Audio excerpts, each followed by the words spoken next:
আজ বলবো এমন এক ভালোবাসার গল্প, যে ভালোবাসায় ছিল না অধিকার, ছিল না স্বপ্ন পূরণের দাবি, ছিল শুধু ত্যাগ, অপেক্ষা আর চিরন্তন বিশ্বাস।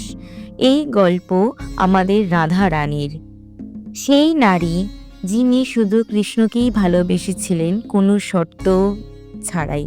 তো চলো আজকের গল্প শুরু করা যাক। রাধার অপেক্ষা। রাধার জীবন যেন এক অবিরাম প্রতীক্ষা।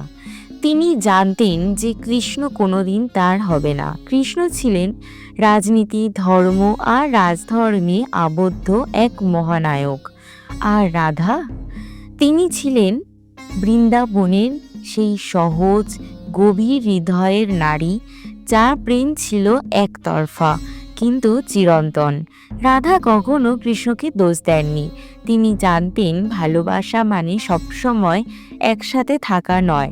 ভালোবাসা মানে কখনো কখনো তার জন্য প্রার্থনা করা, যার সঙ্গে জীবন কাটানো সম্ভব না, তবুও যার সুখেই নিজের শান্তি।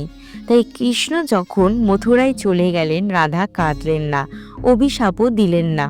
তিনি চুপ করে বৃন্দাবনে থাকলেন, প্রতিদিন কৃষ্ণের কথা ভাবলেন আর ভগবানের সঙ্গে একাত্ম হয়ে গেলেন।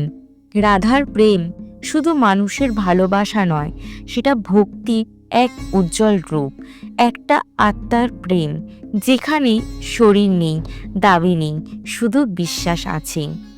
আজকের যুগে যেখানে প্রেম মানেই দাবি, অধিকার আর নিজেকে প্রমাণ করার যুদ্ধ, সেখানে রাধার ভালোবাসা আমাদেরকে শেখায় ভালোবাসা মানেই হলো ত্যাগ।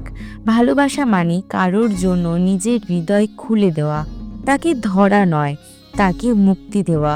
তুমি যদি কাউকে সত্যি ভালোবাসো, তবে তার সুখেই তুমি শান্তি খুঁজে নাও, ঠিক রাধার মতো।